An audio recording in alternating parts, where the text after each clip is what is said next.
My dear brothers and sisters in Christ Jesus our Lord, great feast, Peter and Paul. You know, it's this evening there's going to be miracle. Are you ready for that miracle? Perhaps you may say, why, Father? Because we are following Jesus. And Jesus has entrusted his church to the apostles and the lay people. And so today, whatever collection you put into, even if it's 1 dirham, remember something good is going to happen somewhere in a remote place, Africa, Sri Lanka, somewhere. There is no hospital, there is no dispensary, there are no people are starving.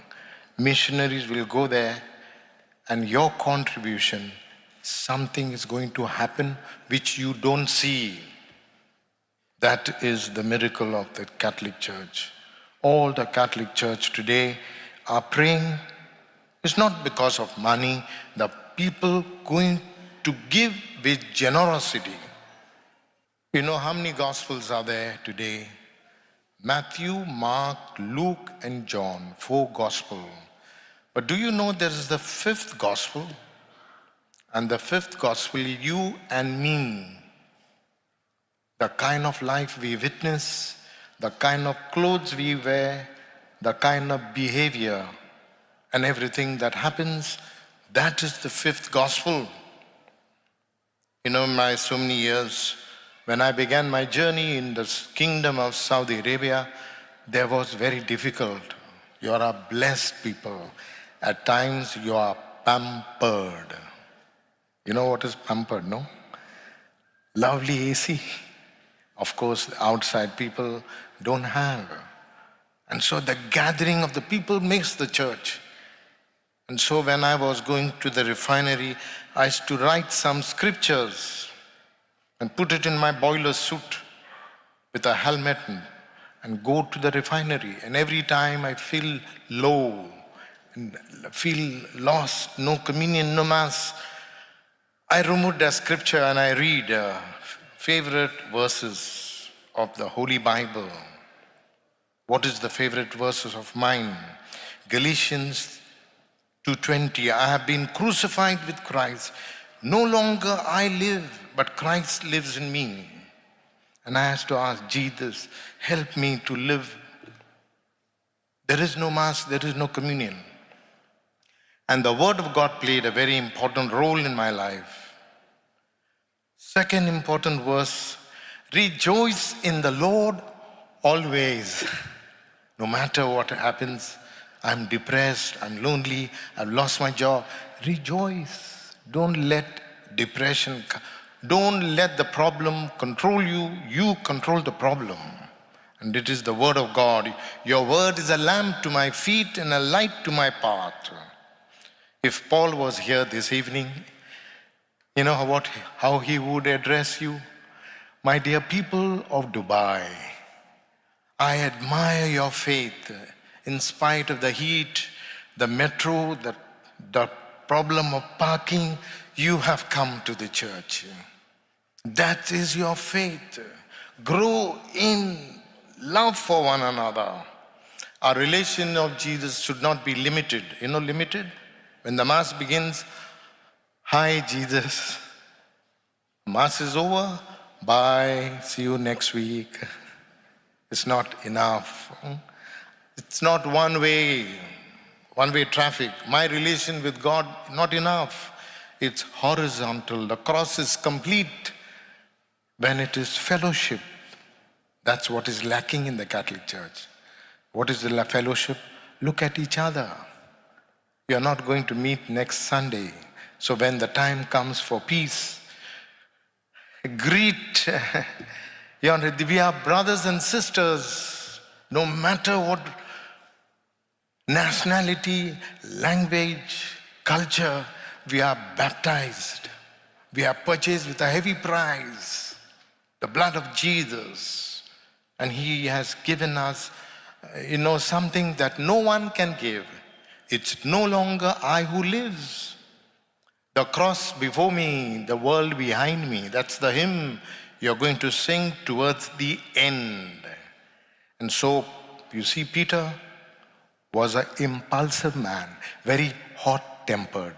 Are you hot-tempered? So don't worry.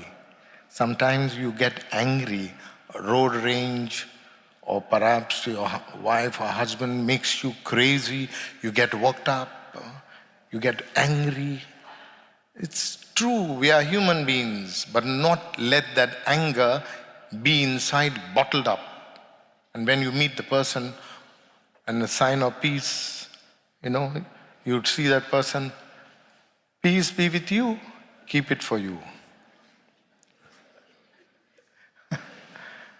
I go to bless people home, different people invite me. And so I went to Kabayan home, a Sri Lankan home. And there they used to, catch tilapia. Tilapia is St. Peter's fish. Today is St. Peter, man who was fishing in the Sea of Galilee. And so I go fishing, and I'm catching boys and girls who want to become priests and nuns. Come, follow me. And they say, Father, I had a relationship. My boyfriend has betrayed me. Wow, I am hurt. I am hurt, Father. My life is miserable. I want to take revenge. I hate him. Don't hate him, bless him. You have a chance. Whatever happens, happens for good. And so no matter what is your relation, my relation with Jesus Christ was born in Bethlehem, died on Calvary, now indwelling in your heart in the person of Jesus. And so that is my relation. And so what is important for us, my dear people?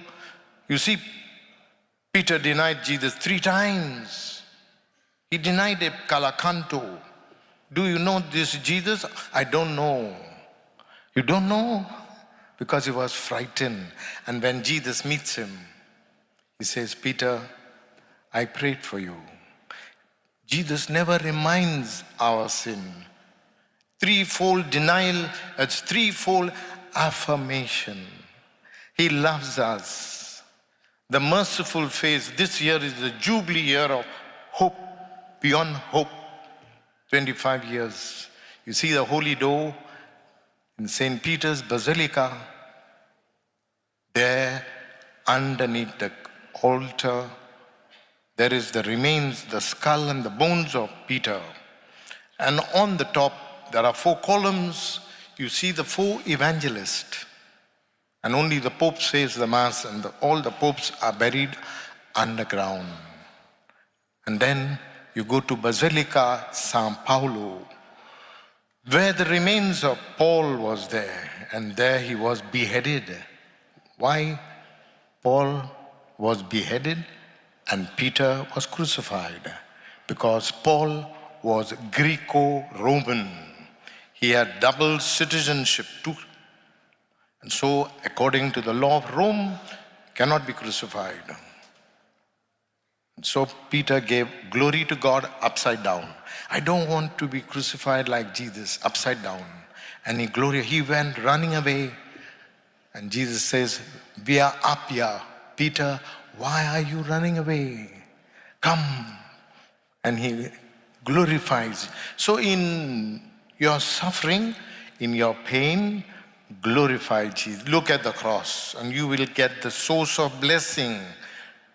When Saul became Paul, because he was persecuting the early Christian, killing them.